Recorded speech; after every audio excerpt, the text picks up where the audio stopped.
All right, so it's Dana White Contender Series Week 1, 2026. It starts tomorrow, August 11th at 7 p.m. Eastern. Now, before we get into the video, I do want to set some ground rules.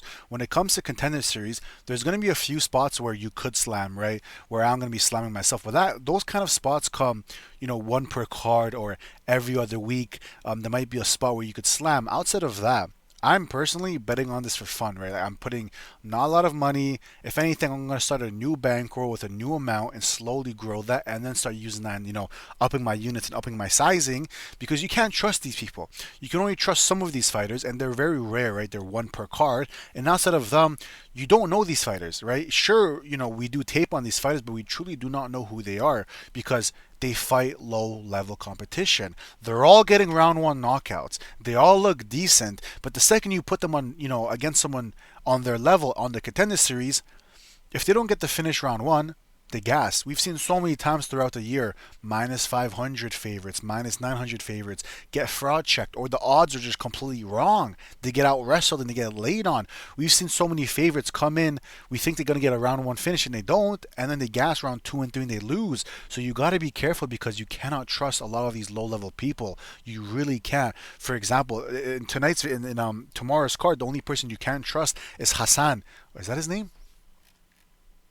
Bilal Hasan. That's the only person you could trust. But then he's minus 2,000, right? So you have to understand to make money on the Contender Series, it's all about method of victories and props, and you got to play them together because you could trust Hassan, but he's minus 200. I'm not going to lay the minus 200, so I'm going to have to find props and method of victories, put them together, and make a decent penny on it. So, with that being said, let's get into the video with the first fight of the night. Why isn't it tabbing? There you go.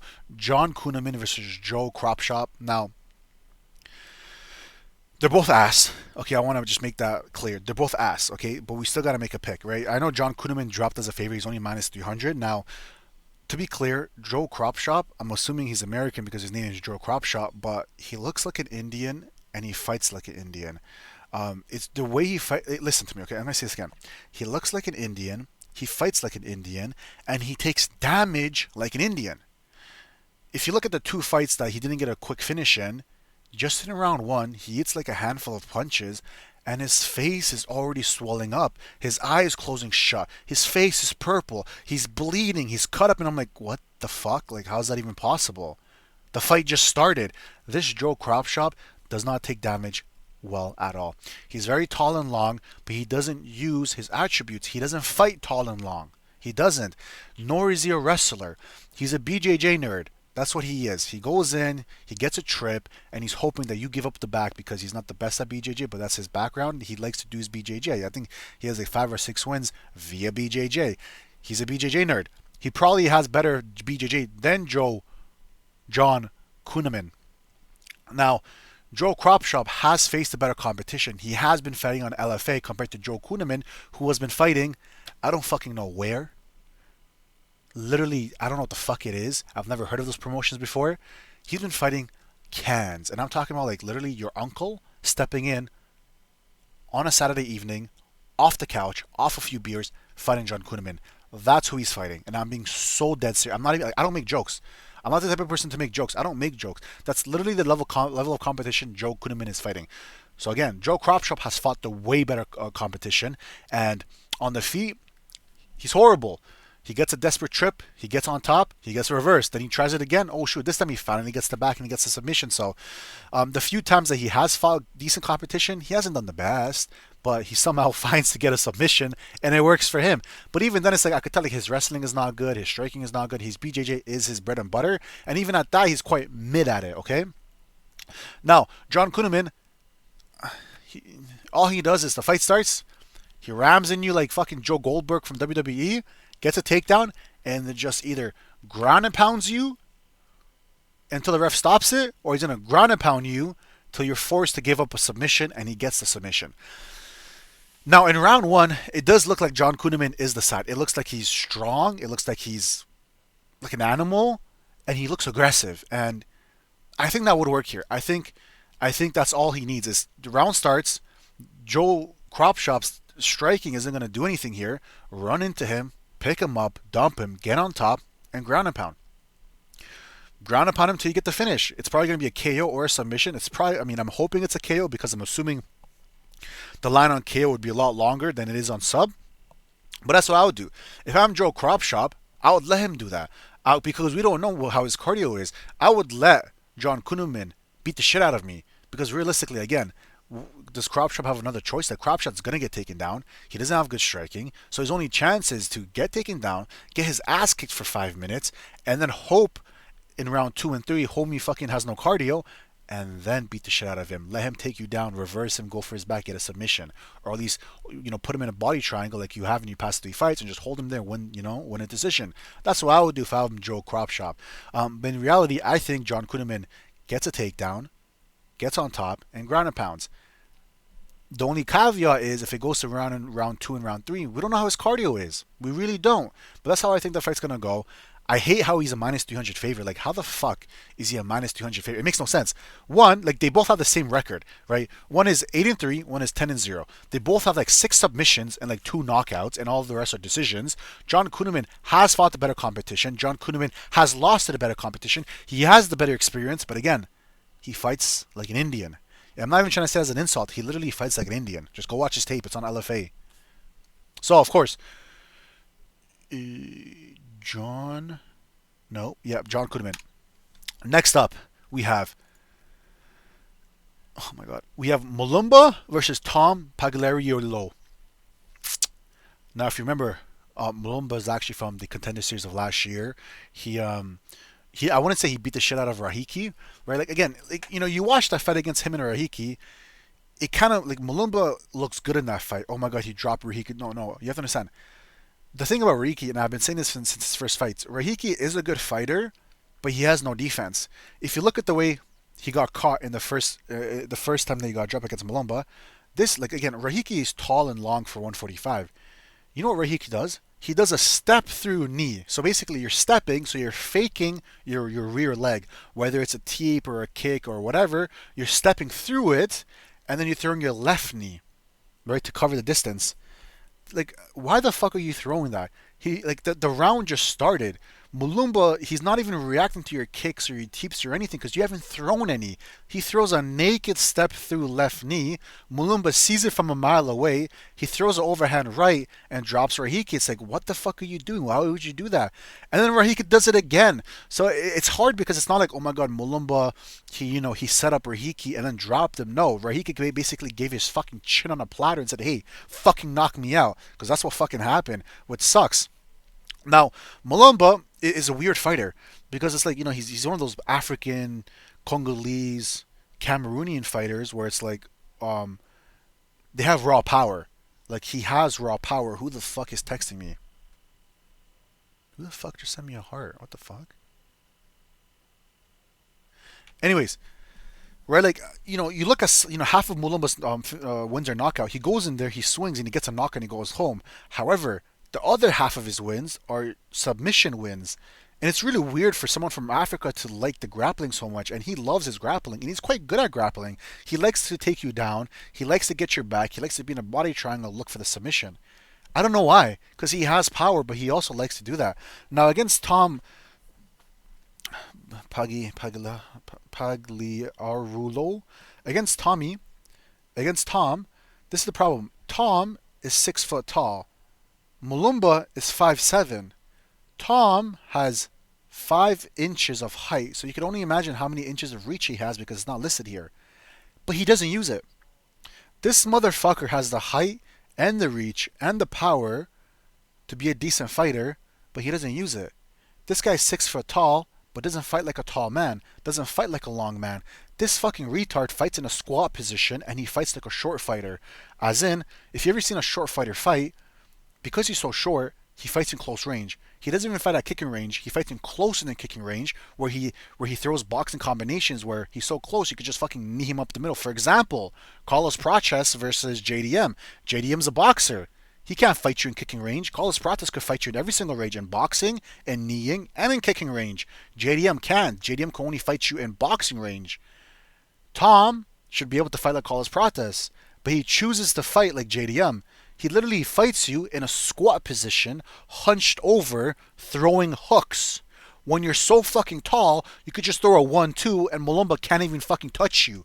But it's weird because when Tom, if you look at Tom, all of his finishes, this guy fights in the pocket like a Mexican boxer that just fights in the pocket.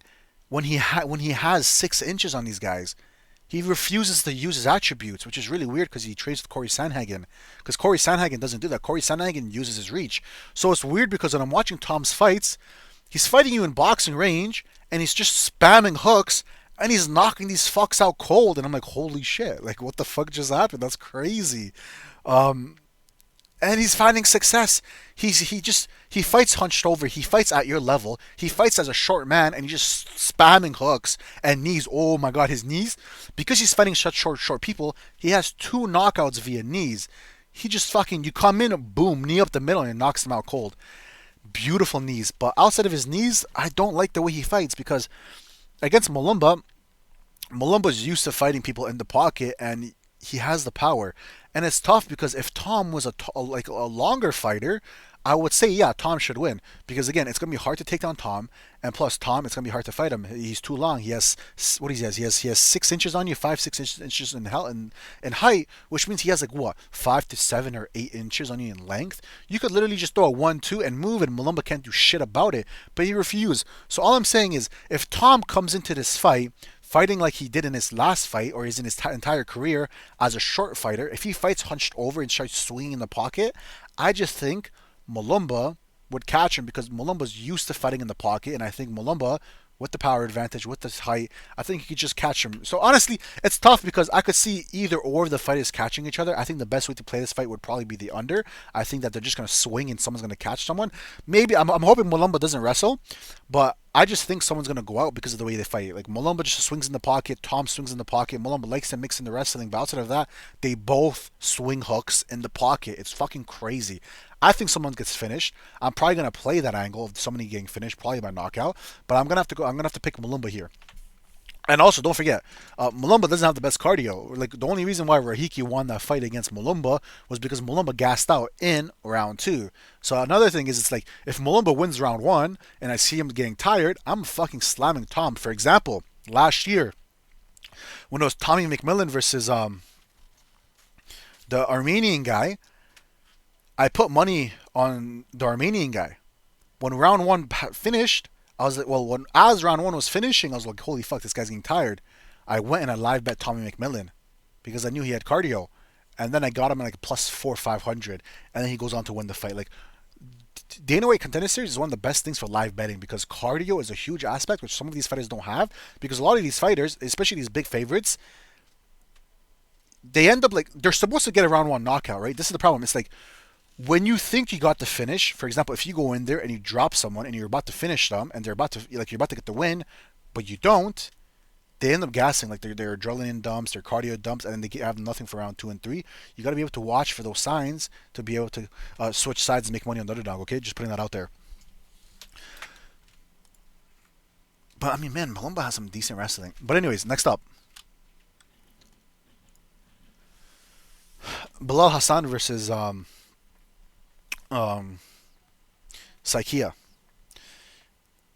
I'm not going to go in depth in this. Bilal Hassan is already good enough to be a contender, or sorry, I take that back, to be a ranked fighter in the 125 division. He's already a top 10 125er in the world right now. He's that good. The question in this matchup is how fast does Bilal Hassan finish him? Because one thing is Bilal Hassan, like he's a perfect fighter. In his fights in CFFC, he actually likes to like toy with you. Like if he knows you're a decent fighter, he doesn't rush to finish. He just toys with you, body head, body head, and it goes into round 2, and he's honestly just having fun. He's not forcing the finish. However, here on the Contender Series against an Indian as such a big favorite, I'm assuming he's gonna go and try to get the finish as soon as possible to live up to the line.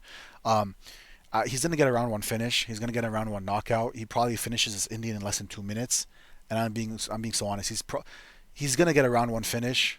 I'm hoping he gets a 1 minute finish so we could bet the 1 minute. But it's literally that simple. Like go watch last year's Road to UFC. This fucking Indian, he got clipped by a left hook, and I swear he started crying.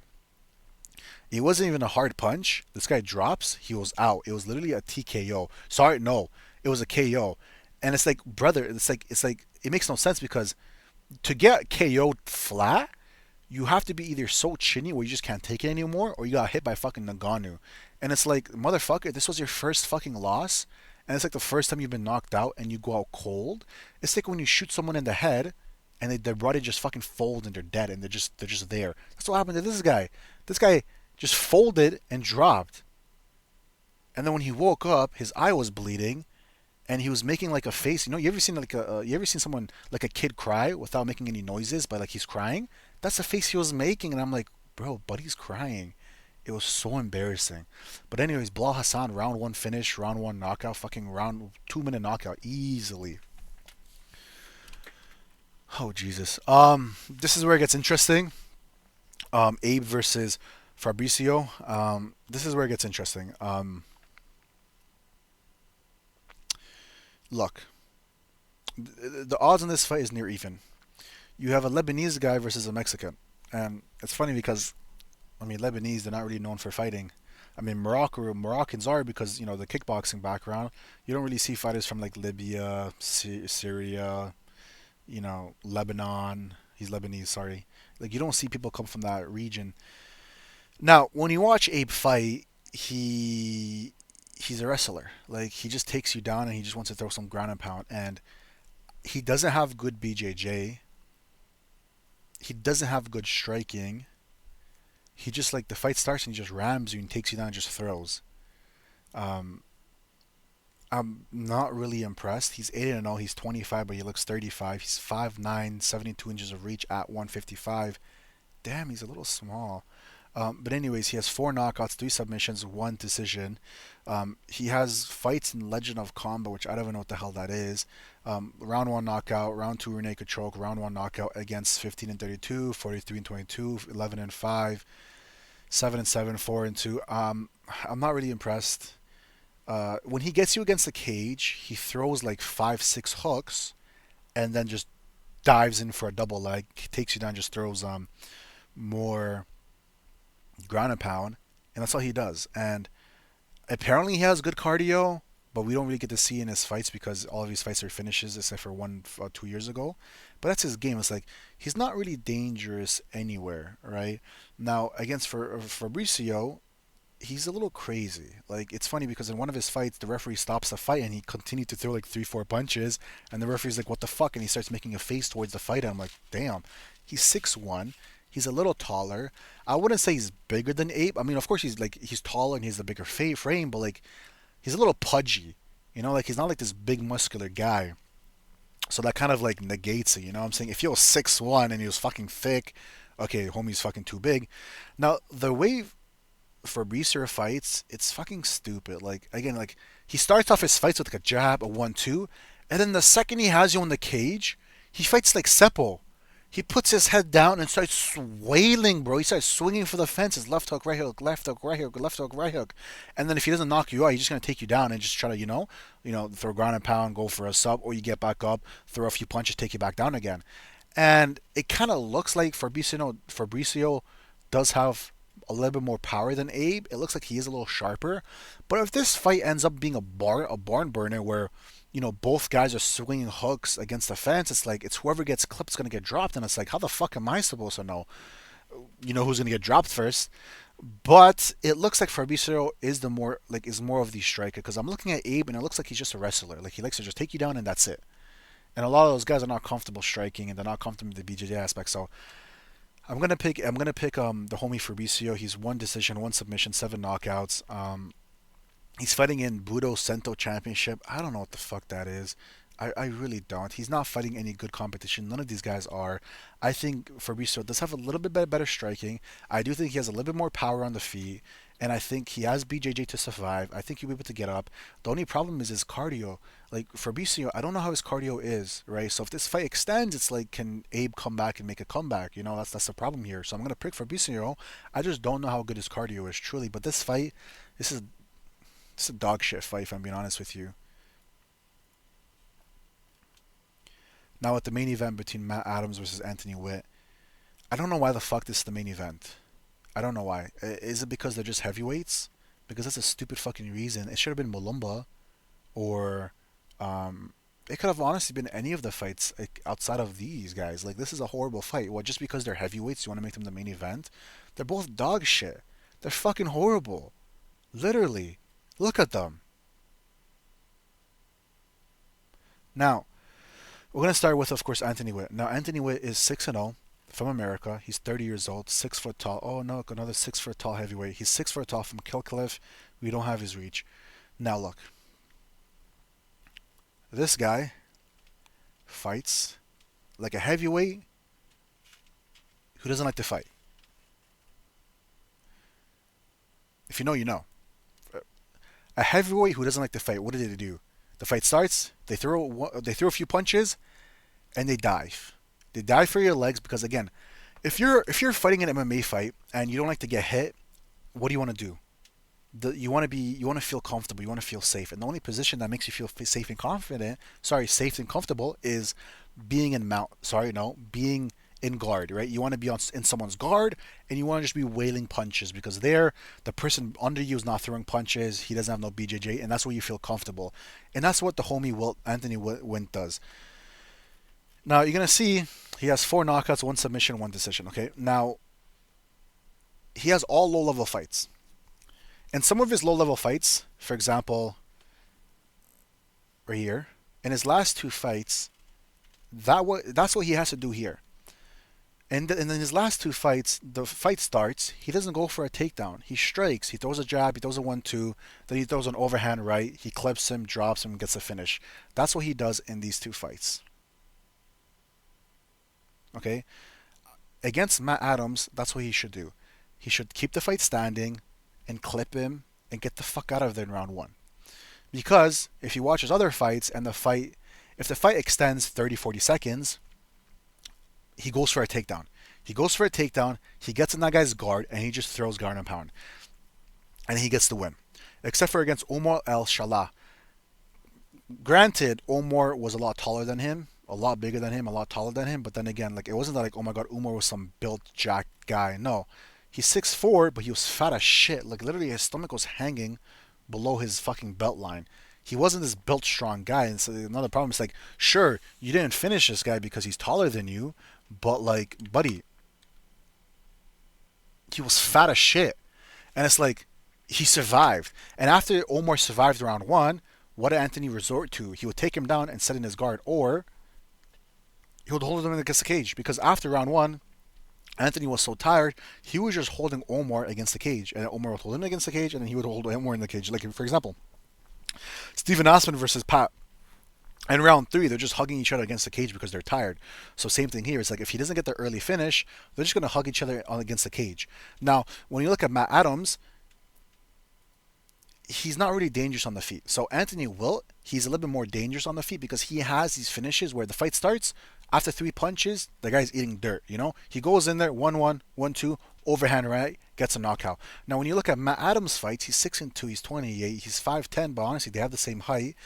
And he's just fat, right? You shouldn't be a heavyweight. Now, the same thing with Adams is he also likes to wrestle, and he also doesn't like to fight. And I say he doesn't like to fight because, my guy, if you like to fight, you wouldn't fight like this. The second the fight starts, he puts his head down, he rams into his opponent like they're a goat against the fence, gets a double leg takedown, and just sits in their guard. That's all he does is he sits in their guard, he throws punches until he gets the finish or until the guy gives up, turns around, and gives up a submission. That's all he does. That's all he does. And it's like, that to me tells me you don't like to fight because you're not doing no BJJ. You're not trying to pass. You're not trying to strike. You just don't want to lay in someone's guard because when you're laying in someone's guard, they could barely hit you. And you feel safe there. This guy's not a fucking fighter. Now, in this fight, Anthony Wint, I don't know what the fuck he's going to do. He should keep the fight standing and knock out Adams in round 1, probably in the first 2 minutes. But my problem is both of them have this tendency. If the fight prolongs, they both get tired. And when they both get tired, they just lay in each other's guards. They hold each other against the fence. And the fight goes to decision. I won't be surprised. So again, if Anthony Wint doesn't get a quick knockout, there's a very good chance this fight goes to a decision because they're both going to be tired, slow, and fat. They're just going to hug each other because none of them are killers. They're really not. So if Anthony doesn't get that finish, the fight goes to decision. Everyone's gonna be like boo, boo, boo. But the decision brawl is probably like fucking plus 1,000 if I'm being honest with you. That's my breakdown. That's what I think. Now with okay, now this is what I'm gonna do. Okay, now with these fights, what am I looking? What am I eyeing at? I do like John Kunaman here. I'm probably gonna parlay his money line with I don't know. I honestly can't tell you because the props and the over unders aren't out yet. But I do like John Kunaman. I do like John Kunaman probably by early finish, knockout or submission, and depending on the price, I may sprinkle the knockout just because if you are a true, because you're gonna notice like in the UFC, if you're a high level BJJ person, they don't usually get submitted. High level BJJ people, they don't get submitted. They get knocked out because they refuse to give up the submission, so they give up the position, and then they get ground and pounded until the referee stops it. That's high level BJJ. I'm not saying homie's high level, but if you're a real BJJ nerd, you will defend the subs and you just put you just give up. Like you just put up a high guard and you don't return, you don't progress your position, and the referee stops it. I'm hoping he does that because I'm pretty sure the knockout will be over the submission. But that's what I'm looking here. I guess Mulumba versus Tom. I'm probably gonna take Mulumba. Probably gonna take Mulumba by knockout. Bilal Hassan. I'm praying I get some early lines. I'm praying Bilal Hassan.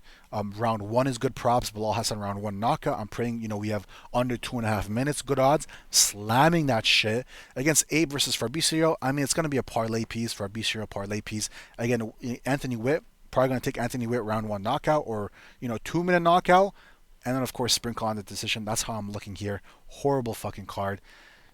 Honestly, not losing money or not even betting would be good. Again, just like you guys say in the Discord, play with taco money, please. We have UFC cards to make money on. We've been slamming the UFC cards. That's 25 bets, 20 to 5 on 10 unit max bets, 149 units. Last 4 weeks only, 40 units, 4 bets, 4 weeks. Nobody's doing like that. So this is more for fun.